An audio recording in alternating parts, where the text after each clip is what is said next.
demonstrate a constant trend as recovery from the little ice age. And you see the same thing with sea level. Sea level goes up for two reasons. One, melting ice, but not really a lot due to melting ice. Mostly due to thermal expansion of the water. Just like when mercury gets warmer, it goes up in the thermometer. When water gets warmer, it comes up in the oceans.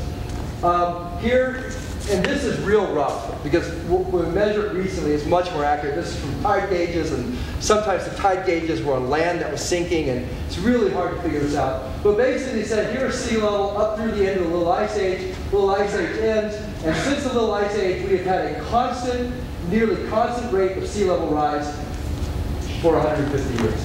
And really, I tell you, we started putting CO2 in the air in here, but really, the vast majority was right in here. This is, when we say sea levels are rising, they're rising because they've been rising, not because we've been putting CO2 in the air. They might rise a little faster. This is the same thing. Sea levels have risen through this decade, through this century, somewhere around 2 millimeters per year, sometimes higher, sometimes lower in a regular cycle. There's actually, interesting enough, these cycles exactly match the sunset cycle, but nobody knows why.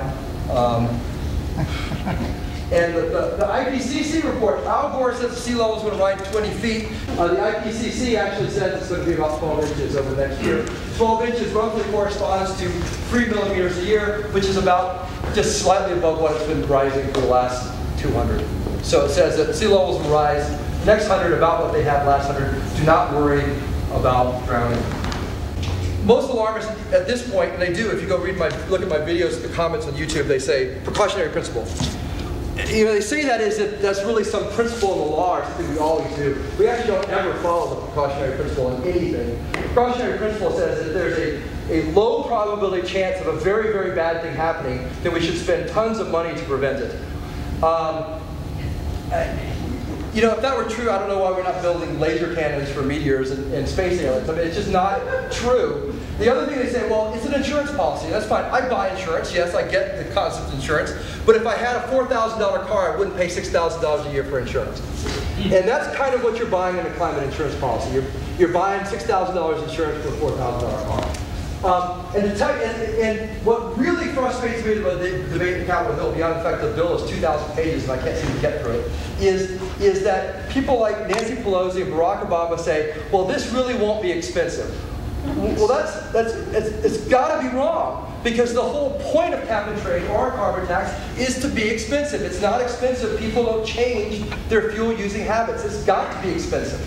It has to be. If it's not expensive, then you don't change how much gas you use. It doesn't have any effect. So you don't go and put solar panels because they're still, more expensive than just buying electricity.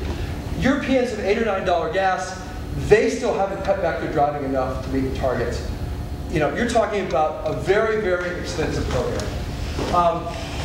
The cap and trade is really nuts, and I won't go through all of it, but think of it as a Disneyland for special interests. The cap and trade bill sets limits on CO2, but gives out exceptions, it gives out special bans, it gives out special targets, it gives out exemptions, it gives out permits to people that don't have any fossil fuel use. So this is a playground for special interests. It's a terribly regressive tax. It hits the poor first. It hasn't worked in Europe. It's an accounting nightmare. If we have to have an insurance policy, actually our Congressman Jeff Flake from Mesa has suggested an alternative. He actually introduced it as legislation. He said, let's have a carbon tax, whatever it is. Nobody's going to like it. Nobody wants to pay higher taxes for gas. But whatever that carbon tax, whatever revenue comes from that carbon tax, cut the payroll tax to match. So you have a carbon tax, so fuel is more expensive, but the taxes on the payroll, so the taxes on you and your paycheck, taxes on employers for hiring you goes down. And that's particularly good in a recession because it provides an incentive for employment. And so if you really have to increase the cost of carbon, if we really want to have that kind of insurance policy, then let's make it revenue neutral so that net we don't increase taxes. Let's just shift taxes from something we shouldn't be taxing, which is labor, to something that maybe we should be taxing, which is fuel. I'm just going to finish with this point. I think 20 years from now, beyond the cost that we're going to pay with any cap and trade bill, I think 20 years from now, environmentalists themselves, or at least conservationists, are going to look back and say, the global warming obsession was a disaster for the environmental movement because it focused attention, all of our attention in the environmental movement, because the environmental movement can only get a certain number of things done, okay? Because we all eventually get tired of it. So okay, we'll give you that. You know, that's really your most important thing. We'll give you that. We'll give you that. And you know, no group gets all the things done it wants to achieve. You know, it's put all of its chips. It's gone all in behind global warming. And nothing else is getting attention. You know, when's the last time you heard about Amazon or water quality or all these other things? And so I'm exaggerating a little bit, but it really is sucking the oxygen out of the conservation movement. Now I'll give you two examples. One is the Beijing Olympics. Y'all see all the smoke in the air? People were in masks. It was disgusting. I'll tell you right now, we have no idea how to have combustion economically without producing CO2.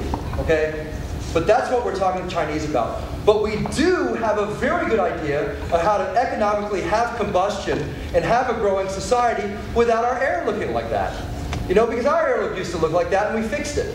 And it can be fixed with current technology, but CO2 can't. And so we're focusing all our attention on China to somehow get rid of CO2 when they should be making it so that people can freaking breathe when they walk down the street. And the other thing is ethanol. And I'm sorry, I know that probably some ethanol supporters in here, but I'm not a big fan of ethanol. The ethanol has gotten huge subsidies. I don't think it does a lot to reduce CO2. And in particular, you know, it causes a lot of land use changes, which I think are environmentally negative. It's caused a lot of wilderness area to get put back in production. And in particular, Brazil, the subsidies for ethanol have been the #1 reason that people are destroying the Amazon, to grow ethanol, to satisfy politicians who think this is an answer when it's not, to global warming. I think global warming, we're going to look back on it, and it's not just going to be us taxpayers who've always been skeptical of the environmental movement. It's going to be even the environmentalists themselves who look back and say, oh my God, you know, it's like we had this fever. What were we thinking about? We lost 40 years of progress. And that's what, I mean, if you have the founder of Greenpeace actually running around saying exactly that. You know, he's broken away from the rest of Greenpeace, and he founded it and said, you know, we're away from our original principles. What are we doing here?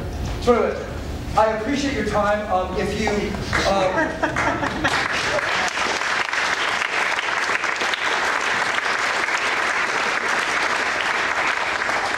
for fun, not for profit. I paid for this auditorium myself. I'm not funded by anybody.